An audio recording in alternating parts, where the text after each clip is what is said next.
کہانی ہے اللہ کے نبی حضرت الیاس علیہ السلام کی اور ایک مغرور ظالم ملکہ ایزابیل کی، ایک ایسی ملکہ جس نے پوری قوم کو بت پرستی میں ڈال دیا تھا، جو حضرت الیاس علیہ السلام جیسے عظیم نبی کے مقابلے میں کھڑی ہو گئی تھیں۔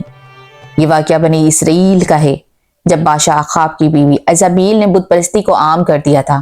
لوگ اللہ کو چھوڑ کر بال نامی بت کی عبادت کرنے لگے۔ تب اللہ نے بھیجے اپنے نبی حضرت الیاس علیہ السلام۔ آپ نے للکار کر کہا، کیا تم اللہ کو چھوڑ کر بتوں کو پکارتے ہو؟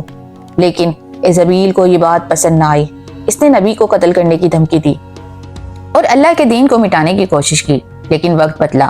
جب اس کی حکومت ختم ہوئی تو اسے محل کی کھڑکی سے نیچے پھینک دیا گیا۔ وہ زمین پر گری اور وہیں مر گئی۔ پھر وہی ہوا جس سے وہ ڈرتی بھی نہ تھی۔